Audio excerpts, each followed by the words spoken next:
ನಮಸ್ಕಾರ ವೀಕ್ಷಕರೇ, ಈ ವಿಡಿಯೋದಲ್ಲಿ ಅಡಿಕೆ ಬೆಳೆಯನ್ನು ಯಾವ ದೇಶದಲ್ಲಿ ಹೆಚ್ಚಾಗಿ ಬೆಳೀತಾರೆ ಹಾಗೂ ನಮ್ಮ ದೇಶದಲ್ಲಿ ಯಾವ ರಾಜ್ಯದಲ್ಲಿ ಹೆಚ್ಚಾಗಿ ಬೆಳೀತಾರೆ ಹಾಗೂ ಈ ಅಡಿಕೆ ಬೆಳೆಯನ್ನು ನಮ್ಮ ದೇಶದಲ್ಲಿ ಎಷ್ಟು ಬಳಸುತ್ತೇವೆ ಹಾಗೂ ಇನ್ನು ಇತರೆ ದೇಶಗಳಿಗೆ ಎಷ್ಟು ಎಕ್ಸ್ಪೋರ್ಟ್ ಮಾಡ್ತೀವಿ ಎಂಬುದರ ಬಗ್ಗೆ ತಿಳಿಯೋಣ.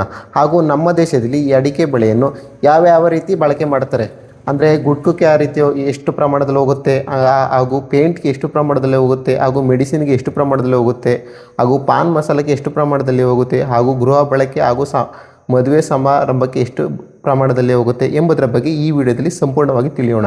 ಅದಕ್ಕಾಗಿ ಈ ವಿಡಿಯೋವನ್ನು ಸಂಪೂರ್ಣವಾಗಿ ನೋಡಿ ಹಾಗೂ ಈ ವಿಡಿಯೋಗೆ ಒಂದು ಲೈಕ್ ಮಾಡಿ.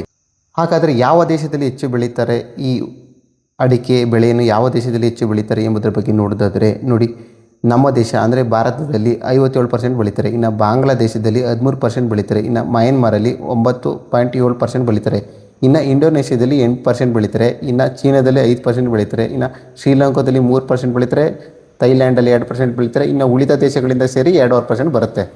ಹಾಗಾದರೆ ನಮ್ಮ ದೇಶದಲ್ಲಿ ಯಾವ ರಾಜ್ಯದಲ್ಲಿ ಹೆಚ್ಚಾಗಿ ಈ ಅಡಿಕೆ ಬೆಳೆಯನ್ನು ಬೆಳೀತಾರೆ ಎಂಬುದರ ಬಗ್ಗೆ ನೋಡೋದಾದರೆ ನೋಡಿ, ಕರ್ನಾಟಕದಲ್ಲಿ 70% ಬೆಳೀತಾರೆ, ಅಂದರೆ ಇದು ನಿಯರ್ಲಿ 10 ಲಕ್ಷ ಟನ್ ಬರುತ್ತೆ.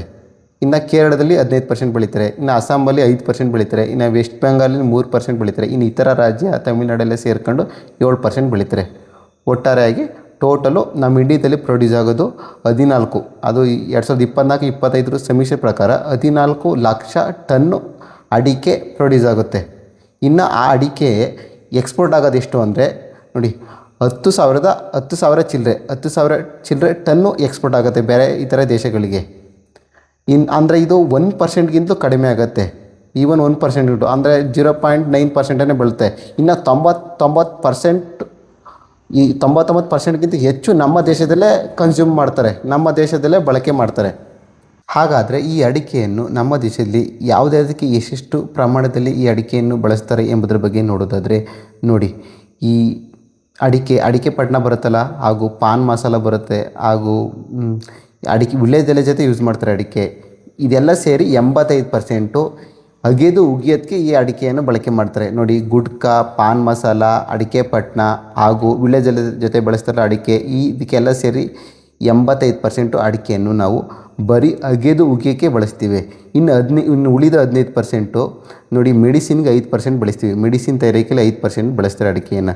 ಇನ್ನು ಮದುವೆ ಸಮಾರಂಭ ಹಾಗೂ ದೇವರ ಪೂಜೆಗೆ, ಈ ಇತರೆ ಪೂಜೆ ಸಮಾರಂಭಕ್ಕೆ ಸೇರಿ 5% ಬಳಸ್ತೀವಿ. ಇನ್ನು ಪೇಂಟ್ ಇಂಡಸ್ಟ್ರಿಯಲ್ಲಿ 5% ಬಳಸ್ತಾರೆ. ಈ ಪೇಂಟು ಡ್ರೈಯಲ್ಲಿ ಅಂದ್ಬಿಟ್ಟು ಈ ಅಡಿಕೆಯಲ್ಲಿ ಸಿಗುವ ಕೆಮಿಕಲನ್ನು ಬಳಸ್ತಾರಂತೆ. ಪೇಂಟ್ ಇಂಡಸ್ಟ್ರಿಗೆ 5% ಬಳಸೋದು 100%. ಇಲ್ಲಿ ನೋಡಿ ಗಮನದಲ್ಲಿಟ್ಟು ಕೇಳ್ಕೊಳ್ಳಿ. ನೋಡಿ, ಈ ಗುಡ್ಕಾ, ಪಾನ್ ಮಸಾಲ, ಅಡಿಕೆ ಪಟ್ಟಣ, ವಿಳ್ಯೆದೆಲೆ ಜೊತೆ ಬಳಸ್ತಾರೆ ಅಡಿಕೆ, ಇದೆಲ್ಲ ಸೇರಿ ಅಗೆದು ಉಗಿಯೋಕ್ಕೆ 85% ಅಡಿಕೆ ಬಳಸ್ತಾರೆ. ಇನ್ನು ಇತರೆ 15% ಮೆಡಿಸಿನ್ಗೆ, ಪೇಂಟ್ ತಯಾರಿಕೆಗೆ ಹಾಗೂ ಮದುವೆ ಸಮಾರಂಭಕ್ಕೆ, ದೇವರ ಪೂಜೆಗೆ 15% ಬಳಸ್ತಾರೆ. ಈ ರೀತಿ ನಮ್ಮ ದೇಶದಲ್ಲಿ ಈ ಅಡಿಕೆಯನ್ನು ಕನ್ಸ್ಯೂಮ್ ಮಾಡ್ತಾರೆ, ಬಳಕೆ ಮಾಡ್ತಾರೆ.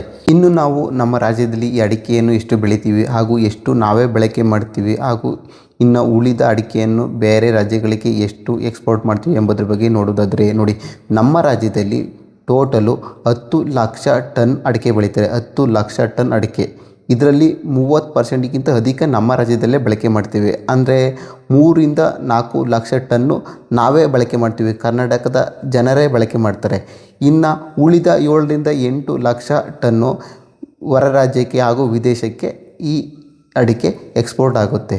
ಈ ಎಲ್ಲ ವಿಷಯಗಳನ್ನು ಆಲಿಸಿ ರೈತರಿಗೆ ಒಂದು ಸಂದೇಶ ನೋಡಿ, ನಮ್ಮ ದೇಶದಲ್ಲಿ ಬೆಳೆದ ಅಡಿಕೆ 99 ಭಾಗವನ್ನು ನಮ್ಮ ದೇಶದಲ್ಲೇ ಕನ್ಸ್ಯೂಮ್ ಮಾಡ್ತಾ ಇದ್ದೀವಿ ನೋಡಿ. ಇದರಿಂದ ಈ ಅಡಿಕೆಯನ್ನು ನಾವು ಹೆಚ್ಚಾಗಿ ಪಾನ್ ಮಸಾಲ, ಗುಡ್ಕಾ, ವಿಳ್ಯೆದೆಲೆ ಜೊತೆ ಬಳಸೋದ್ರಿಂದ ಈ ಗುಡ್ಕಾ, ಪಾನ್ ಮಸಾಲವನ್ನು ಗೌರ್ಮೆಂಟ್ ಏನಾರು ಬ್ಯಾನ್ ಮಾಡಿದ್ರೆ ಈ ರೈತರಿಗೆ ತುಂಬ ಪೆಟ್ಟು ಬೀಳುತ್ತೆ. ಅದರಲ್ಲೂ ಕರ್ನಾಟಕದ ರೈತರಿಗೆ, ಯಾಕೆಂದರೆ ಕರ್ನಾಟಕದಲ್ಲಿ 70% ಬೆಳೀತಾರೆ. ಅಂದರೆ ನಮ್ಮ ರಾಜ್ಯದಲ್ಲಿ ಹೆಚ್ಚು ಅಡಿಕೆಯನ್ನು ಉತ್ಪಾದನೆ ಮಾಡ್ತಾರೆ. ಆದ್ದರಿಂದ ಏನಾದರೂ ಗೌರ್ಮೆಂಟು ಈ ಪಾನ್ ಮಸಾಲ, ಗುಡ್ಕಾ ಏನಾದ್ರು ಬ್ಯಾನ್ ಮಾಡಿದ್ರೆ ನೋಡಿ, ಇದಕ್ಕೆ 80% ಅಡಿಕೆಯನ್ನು ಬಳಸ್ತೀವಿ. ಟೋಟಲ್ ನಾವು ಬೆಳೆದಿದ್ದಲ್ಲಿ 80%, 80-85% ಈ ಗುಡ್ಕಾ, ಪಾನ್ ಮಸಾಲ ತಯಾರು ಮಾಡೋಕ್ಕೆ ಬಳಸ್ತೀವಿ.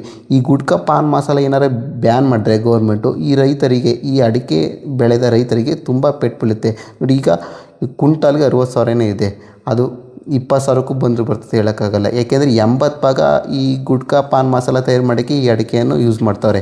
ಇದರಿಂದ ರೈತರಿಗೆ ಭಾಳ ನಷ್ಟ ಆಗುತ್ತೆ. ಈ ಈ ವಿಷಯ ನಿಮಗೆ ಏನಾದರೂ ಇನ್ಫಾರ್ಮೇಟಿವ್ ಅನಿಸಿದರೆ ಈ ವಿಡಿಯೋಗೆ ಒಂದು ಲೈಕ್ ಮಾಡಿ. ಹಾಗೂ ಗೌರ್ಮೆಂಟ್ ಯಾಕೆ ಈ ಅಡಿಕೆಯನ್ನು ಬ್ಯಾನ್ ಮಾಡೋಕ್ಕೆ ಹೊರಟಿದೆ ಎಂಬುದರ ಬಗ್ಗೆ ಮಾಹಿತಿ ಬೇಕಿದ್ದರೆ ಅದಕ್ಕೆ ಕಮೆಂಟ್ ಮಾಡಿ. ನಿಮ್ಮ ಅನಿಸಿಕೆಯನ್ನು ಈ ವಿಡಿಯೋದಲ್ಲಿ ಕಮೆಂಟ್ ಮಾಡಿ. Thank you friends for watching.